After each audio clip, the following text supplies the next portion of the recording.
I'm here to talk about meditation neurotechnology, and in particular a data set that we collected in Asia of a lot of brainwaves of people that were meditating. But primarily the goal for this talk is to get the QS community's input on a pilot program we're doing. So really appreciate that. So just a too long didn't read for the talk. One, meditation changes your brain, you can track those changes, and building this feedback loop through tracking can actually make the habit of meditation a lot easier. So a little bit about me. I'm Rohan. My background is in neuroscience and research. And before this, I actually worked at Stanford and Harvard University and Mass General Hospital doing meditation neuroimaging research. So this is a whole new interesting field that's come up really in the past maybe 15 years. And it looks at kind of the short-term and long-term changes that happen in the brain during meditation. So a little bit about kind of the field of contemplative neuroscience, which is what this sort of falls into. People have found, researchers and scientists have found that practice of meditation can lead to decreased anxiety, decreased depression, less stress, and kind of a whole host of other nice things.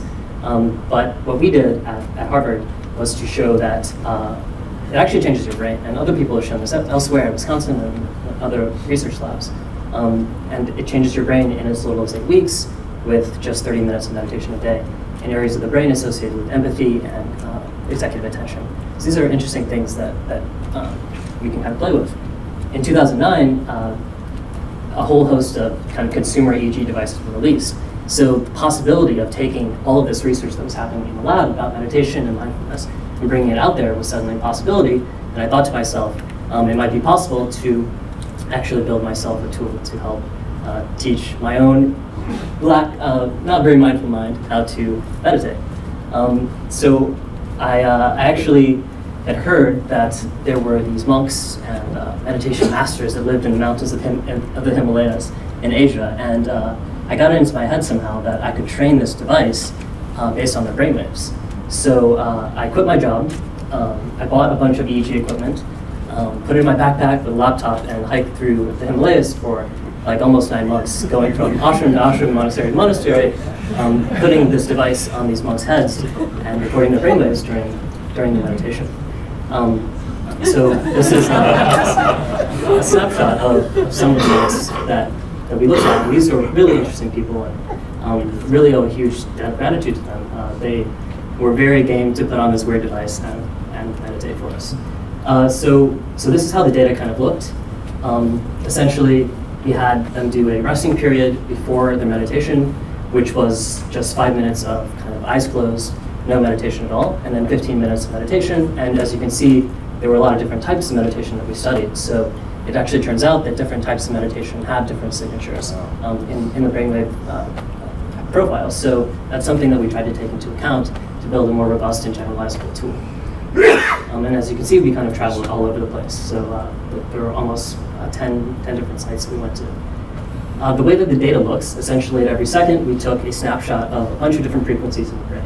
And we can talk a little bit about this later, but essentially each snapshot is then fed into an algorithm, which basically is kind of looking at every second of rest and every second of meditation, and then trying to determine which state is actually looking at.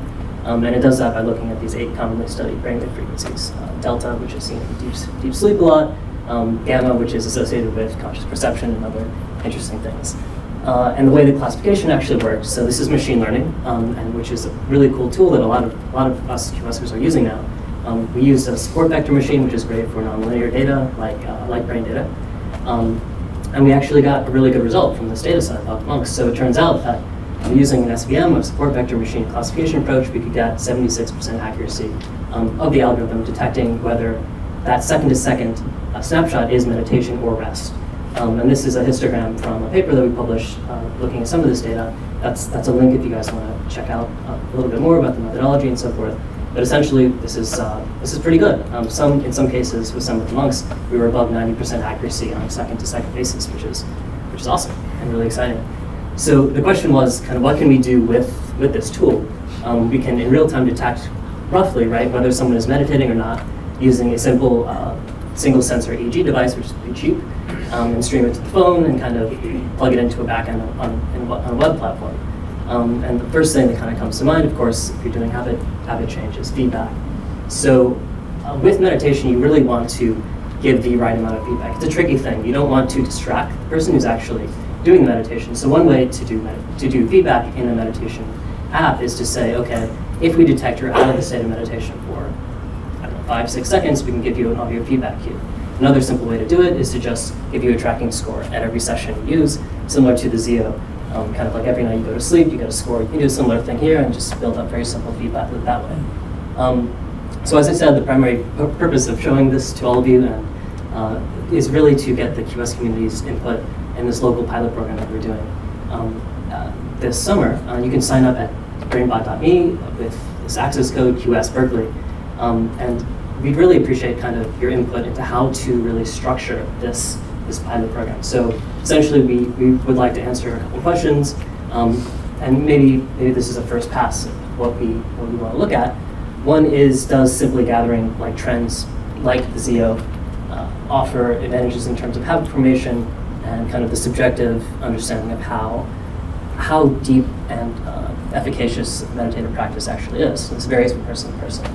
And another kind of question to look at is whether it actually is beneficial to have this idea of a virtual meditation instructor. So we have the ability to really look into the brain at this point with these cheap tools and say, are you meditating or not? And what can we do with that tool? And is it useful, is it not?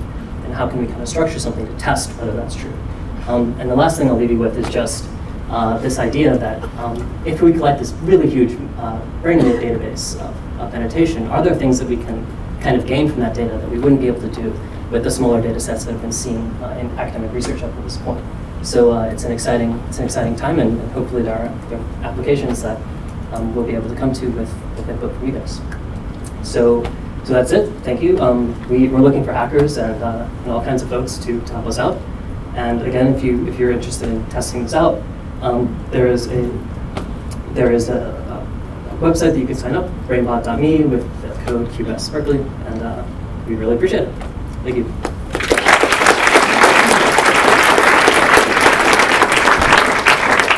So, Rohan, one of the questions this really begs is, so how has this impacted your own meditation? What have you learned in tracking your own attempts at meditation or your meditation?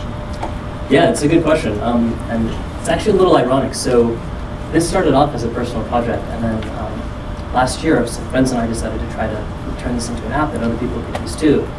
And it just turns out that working at a startup is really busy. I don't even like meditate that much. It's really embarrassing. But I think kind of just the process of tracking it actually did help. So that wasn't part of the original kind of hacked together prototype I built in India. It was just a system that would like kind of sound a chime whenever you were out of the state for a certain amount of time.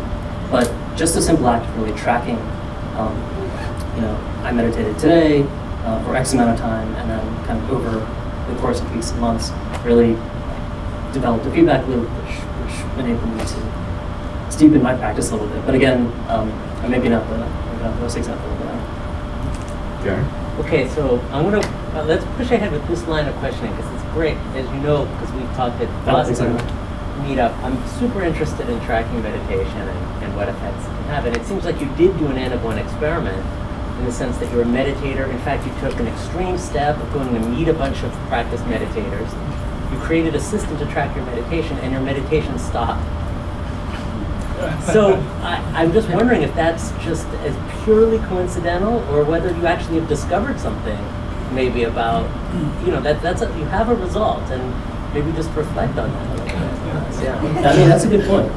Again, meditation is a really old practice, and what we're finding with this new science is that, okay, it actually does have effects on health, but really, given that there's been such a history of how to meditate and how to get yourself into these habits of meditation, it behooves, I think, to put the burden of proof on new technologies and say, does this really help us or not?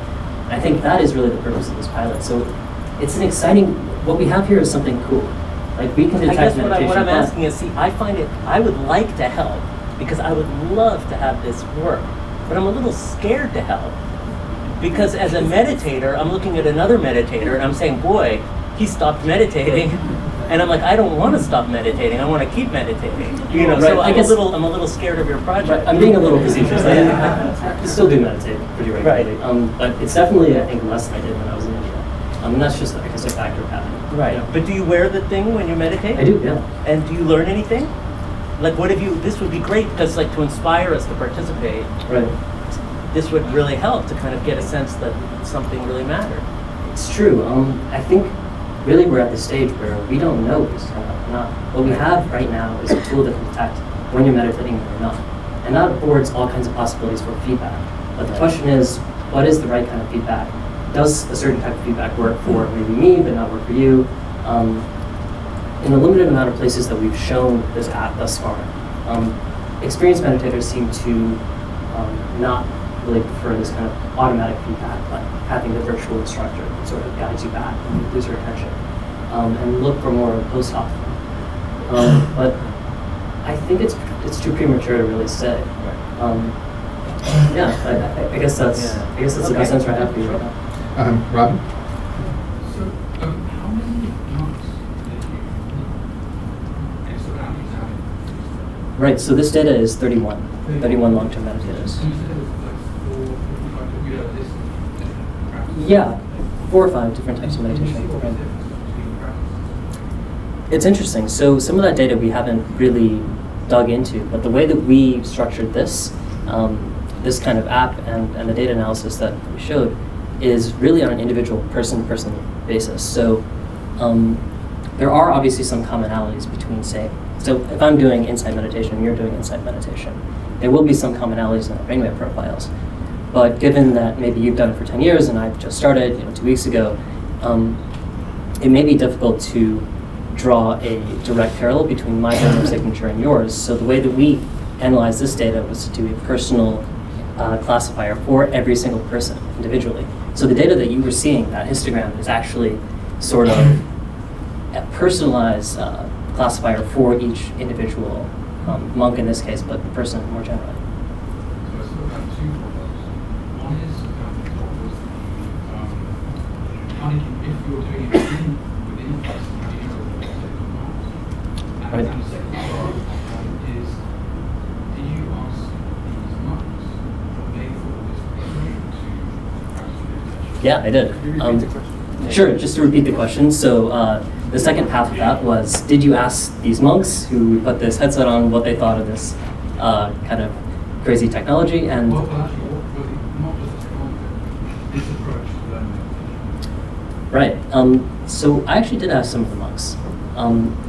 This trip started off as a personal project, and really the brainwave collection part of it was just one component of it. But primarily, I wanted to find these people and talk to them about their meditation practice and how I could kind of incorporate some of what they know into my own life. So I inevitably would bring this up, like, do you think this is useful, et cetera, et cetera. And I don't know if they were just being nice, but several of the monks did say that they thought it would be a useful thing.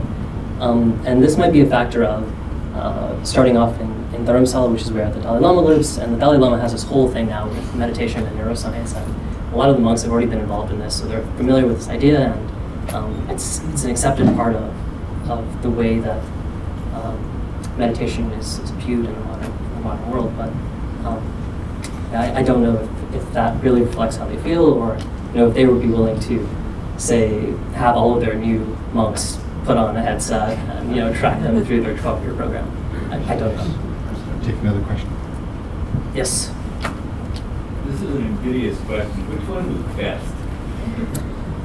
We don't know.